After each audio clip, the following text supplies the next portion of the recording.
तो आखिरकार कई हफ्तों के प्रोटेस्ट, नीट कंट्रोवर्सी और पॉलिटिकल प्रेशर के बाद धर्मेंद्र प्रधान ने एजुकेशन मिनिस्टर के पद से रिजाइन कर दिया है। लेकिन उनके रेजिग्नेशन लेटर में ऐसा क्या लिखा है? क्या उन्होंने अपनी गलती मानी है? क्या उन्होंने स्टूडेंट से माफी मांगी है या फिर कुछ और ही मैसेज उन्होंने दिया है?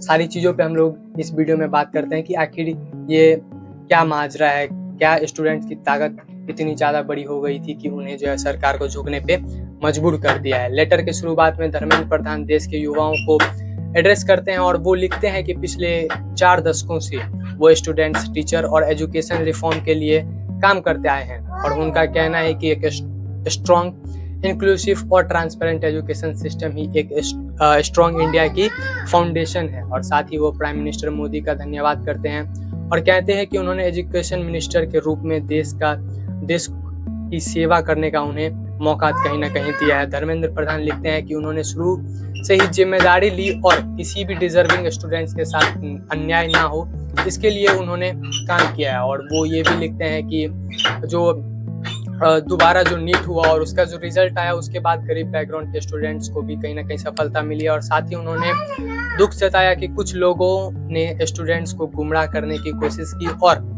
इस बात का उन्हें कहीं ना कहीं तकलीफ रहेगी। और ये उनका अपना पॉइंट ऑफ व्यू है। रेजिग्नेशन लेटर में उन्होंने लिखते हुए उन्होंने कहा।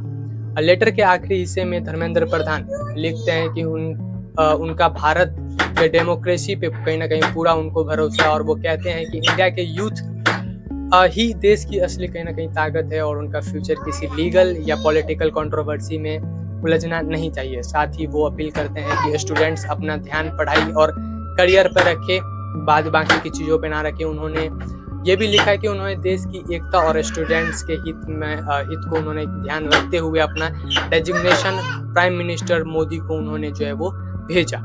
और आप सभी को क्या लगता है कि ये कहीं ना कहीं स्टूडेंट्स की ताकत की वजह से हुआ? स्टूडेंट्स ने जो मेहनत किया है कई दिनों से, या फिर उन पे जो है वो पॉलिटिकल प्रेशर, या फिर उन्होंने अकाउंटेबिलिटी लेते हुए उन्होंने रिजाइन किया, या फिर प्रेशर पे उन्होंने रिजाइन किया? आप सभी का क्या राय है कमेंट में जोर से बताओ। लेकिन अब सबसे बड़ा सवाल ये भी है ना, क्या सिर्फ एक मिनिस्टर के रिजाइन करने से एजुकेशन सिस्टम की प्रॉब्लम पूरी तरह सॉल्व हो जाएगी, या फिर पेपर लीक रोकने के लिए एग्जाम सिक्योरिटी, अकाउंटेबिलिटी और सिस्टम रिफॉर्म की भी जरूरत होगी? ये सवाल अब उतना ही इम्पोर्टेंट है जितना कि रेजिग्नेशन से पहले था।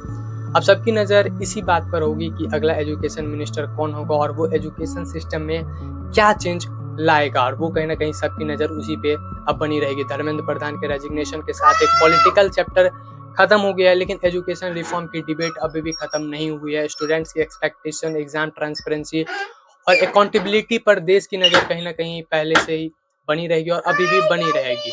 अगर आपको क्या लगता है कि इंडिया के एजुकेशन सिस्टम में सबसे बड़ा रिफॉर्म क्या होना चाहिए, कमेंट में जोर से बताओ। और ऐसी खबरों के लिए चैनल को सब्सक्राइब, नोटिफिकेशन बेल को जोर से दबा दे। मिलते हैं किसी अगले वीडियो में, तब